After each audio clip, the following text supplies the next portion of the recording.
So before we get started, I just want to emphasize that everything that I'm about to answer and all the advice that I'm going to give is just stuff that works for me in my workflow or things that I've experienced and, eventually worked out. It's in no way what you should be doing or have to be doing. The rules that you learn about in school or on your YouTube videos or when people tell you, like, they're just guidelines. They're not really actually rules. So, feel free to try everything that I'm talking about and see if it works for you, if it fits into your workflow. If not, that's cool. There are many, many paths to the same destination.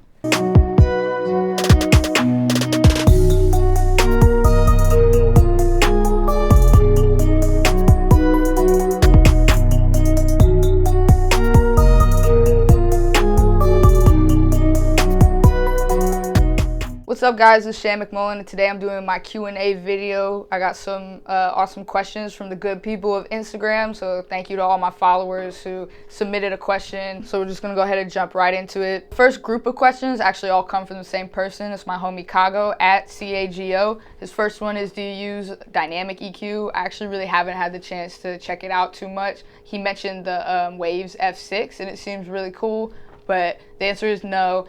And how do you guys use it? Let me know. What are the benefits? Do you like it? Do you not like it? I'm not really sure. I haven't had the chance. So you guys let me know about that one. 2, how to decide whether the kick or the bass drives a song. It really just depends. It's kind of like everything, every mix. It really just depends on the type of song, what your client wants, whether you're working with yourself or with a client. But neither of them I think should be too overpowering and necessarily driving the song or just being too loud. A mix is all about balance. I would really recommend sidechain compression to give the kick some space when the 808 hits, and they're also both in that low end frequency range, so you want to try to give them each their own little space within that frequency range. That way they're not muddying up and overlapping each other and really just when that happens, it really just puts a bunch of mud in the whole track, and that's kind of what you want to avoid. 3, Melodyne or auto-tune graph mode. The answer is fuck auto-tune graph mode. I don't like it. I've never had success with it, and that's probably my fault, but I just don't like it that much.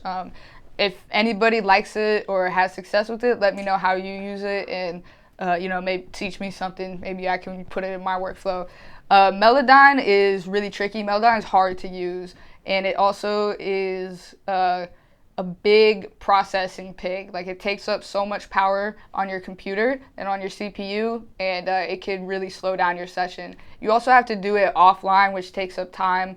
It's hard to use. It has so many capabilities. Now, if you know how to use it, you can make some stuff sound really, really good. But, I haven't used it since college, and that was, 2014, 2015 for me. So it's been several years, and if I try to use it now, it would probably do more harm than good.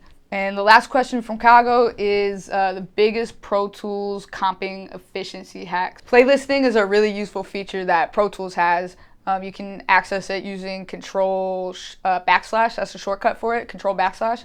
And using that shortcut, you can just playlist things extremely quickly. You can keep all of your takes in order and know which ones they are. What I also like to do before I playlist a take is just with the selector tool, cut out real quick the clip that, maybe if I notice something or if the artist or producer likes something, just cut it out real quick, double click it double click the clip and with the grabber tool, and then name it. And I'll name it A, I'll name the next one B, I'll name the next one C, so on and so forth. That way I know when we go back and comp, go through all the playlists and really comp out, I know kind of which part of which takes we already were interested in, so that it's quicker to go back and use them. General Pro Tools efficiency hack, shortcuts in general. Just know all of your shortcuts. Try to, brush up on them and learn new ones, and you'll just continue to get faster that way. From my homie Drew at Drew This. How do you bring clarity to your mixes?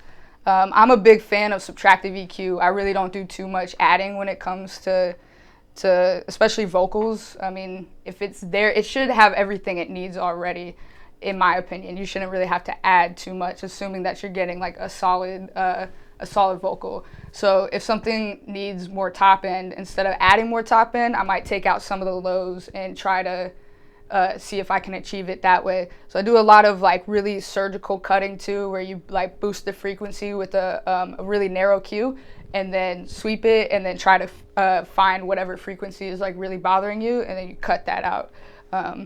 I think that's how I achieve most of the clarity. The next question comes from my friend Beats by Slums. That's Slums with a Z. He asked what my goals for 2019 were and what goals I had set that I completed. So I'll start with the second part of the question first. For really this last year and a half, I've been doing this like as a hobby for like 10 years now, and as a professional for 3, and it's definitely been a really long road. But now, things that I wanted to do were like work with big people, like now I get to work with Illmind. Freddie Gibbs specifically was somebody that I really, really wanted to work with. I got the chance to work with him like a year ago, just being an engineer that people want to work with. I'm someone that now like I have people seeking me out to work with me, and it definitely hasn't always been like that, and that was a big goal for me. Like I wanted to be on that for the top of the list for people when they think I want to book time who's an engineer. Like I wanted my name to come to their name and like people to want to work with me, and that has started to happen. I've wanted that for a long time, so I really am grateful for that and appreciate that. And just like having finally a network and a team of people and a community, really like a community of great people who are like-minded and into the same things that I am, and who I can go to when I need help, or who come to me for help and are just fun people to be around. They're also my friends, but we just all also happen to do the same thing, so we can have great conversations about work and about regular things too. So that's something that I'm really grateful to have achieved, and it's something that I've worked hard for a long time.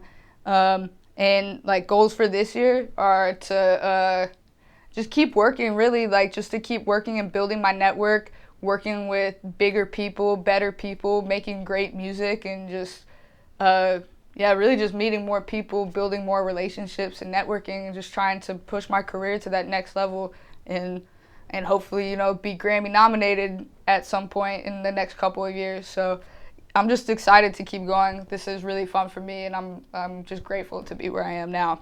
Okay, this is a good question. This is from @_Brand_Don, so like Brandon, but with underscores. The best advice for an engineer that's in school and looking for employment. I think the best advice I could give is to just expand your network with the people that you went to school with, people that you really like and think that they're creative and you want to actually work with them and build with them. Try to build with them, and also just seek out internships, Google studios in your area and just like find their contact information, hit them up and see if they need help, any type of interns or assistants or anything like that. And I think that's really the best way. Employment it's hard to get a job at a studio. It's really hard, but you got to start building your resume first. Also try to look for freelance clients, like people online or people that in real life that are artists and need help with mixing or need tracking or need studio time. You can provide those services for them. So whether you're charging them a fee or just doing it for free, that's going to help you practice and build your resume. @HunterHadley580, what are some of the best mixed tracks of all time in your opinion? That's a fire question. I got to start with Michael Jackson for sure. The Thriller album is amazing. Quincy Jones is fire. Quincy Jones did his thing on the Michael Jackson all of Michael Jackson stuff, but like Thriller is amazing.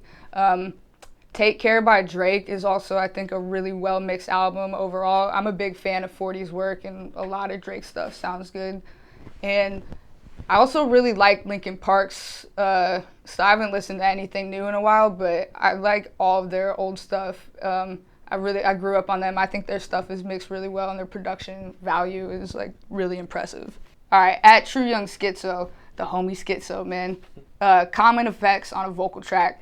So like in my template, I really just do a basic reverb. I really like plates and hall reverbs, and then an eighth or a quarter note delay based on the tempo of the track. If it's faster, I'll do a quarter note. If it's slower, I'll do an eighth, and maybe put it in ping pong mode. And just for like recording, that's the basics for it. When it comes to mixing, you can get really crazy, do phasers and flangers and stuff, but really just delay and reverb, those are pretty common and will get you like the environment, the wetness that you're looking for. All right, I have 2 questions from at high__ speed dot chase. Is Pro Tools the only DAW that you mix and master in? Yeah. Pro Tools is the only DAW that I engineer in, and it's also the industry standard. If you go to any studio, they're gonna have Pro Tools more than likely. So if you're, someone new that's like getting into this, it's definitely worth learning Pro Tools and just trying to get your chops up in that, because once you start really getting into it, it's probably gonna be the most common DAW that you use. But I still use FL to produce, and I'm dabbling in Ableton a little bit. So for production, I'll use other things, but as far as engineering goes, it's strictly Pro Tools. And his second question is, when starting out, how to reach out to artists, or like basically he's asking about getting new clientele. I already answered this question for him. He DM'd me, and I felt like it was something that he could start doing today, but I also want to include it in the video. It takes a really long time, or not a really long time, but it takes a while to build up your own freelance clientele, and you're gonna get a lot of no's, and you're gonna get ignored a lot, and you have to just be persistent. You're gonna get a lot of fuck yous too. I got a lot, because basically this is what I did back in 2015. I was on SoundCloud heavy, and I would just basically they had a group feature. I would go into groups and look for people who had good songs but definitely needed help on the mixing side. It sounded like they were recording raw, or maybe with somebody who didn't really know what they were doing, and basically people who were kind of just at the same career level as me. And I would just cold call them basically through DM or Instagram message or whatever, or SoundCloud Messenger or whatever it was, and just try to, as respectfully as possible, be like, hey, I'm a new audio engineer. I just got out of school. I'm trying to, build my clientele and work with people. Are you interested in having some mixing done? And like I said, a lot of no's, a lot of ignored messages. I mean, I must have sent hundreds and hundreds of messages at that time. And for me, luckily, I ended up linking up with one client in New York who I ended up mixing and mastering like 15 songs for, and was able to really just build my catalog with his music, so I could show other people, other potential clients, and really just build from there. So, just message people who you think that you can truly be of help to, use your service as a value to them, and then try to just build organically from there. And then you'll start building your resume and have more and more songs to show other people, and you'll just keep getting better. So that's how I would handle that one. Okay, this one, I don't know how to say this name. At Mayo Staccato, MAYOSTACCATO. All right, bet. What to do when the de-esser takes the life out of a vocal track? Chill out on the de-esser, bring the threshold back up. You're choking it way too much. You should probably go back and try to take some of the sibilance out with an EQ. Just go in and start cutting out all those little annoying frequencies, and then go back with your de-esser and try to do it again and lighten up on it. But if you're choking your vocal track with the de-esser, it means your threshold is just smashed. You need to just chill out, bring it back up a little bit. These all come from at Lamont Kwame. So he asked a few questions. Is it better to be fast or good in mix engineering? It's best to be both. Efficiency, and that's kind of an asshole answer, but efficiency is the name of the game for real. He said mix engineering specifically. I guess I'm thinking more tracking. Mixing, you don't have to be as fast. You still have to meet your deadlines, but mixing, you're really going in and getting surgical with things, and really just taking everything, all the individual little elements into account. When you're tracking, it's best to be fast and good. You have to get the job done. You have to get it done well. People want things, when they leave a tracking session, they want things to sound like not already mixed, but at least a solid rough mix. And, for them to keep coming back to you, you got to be able to consistently provide that. So learn your shortcuts, and also know your gear, and you'll be fine. Preferred vocal chain. Okay, yeah. So this is actually like quite a few people asked about like my vocal chain and what I use on the mix bus. And y'all ain't slick. You're not getting all my all my secrets, but I'll give you the basic shit. So for tracking, my favorite vocal chain, if I could use it every time, like didn't have to worry about money or anything. If I could have this gear every time with me when I was tracking, I would use a U47, Neumann U47 mic. I would have it going into either a Neve or a Trident Pre. If it was a Neve, a 1073 for sure. And then going into a CL1B compressor, and then that going into Pro Tools. If I could use that every time, I would be the happiest camper in the campsite. And then for mix bus, or a vocal bus chain. For a vocal bus chain, I'll use an EQ, probably like a Renaissance EQ, like a REQ6. The SSL channel, just the regular one, not the G channel. A de-esser, and then RVox, like the Renaissance Vox from the Renaissance bundle. Yeah, we'll say those. We'll use those, and that'll get the job done. I like those in my template. I have those in a couple. Actually, have that exact template in the studio I was working in this weekend. So, and then coming like being sent from the vocal chain, I'll just send it to a reverb or I'll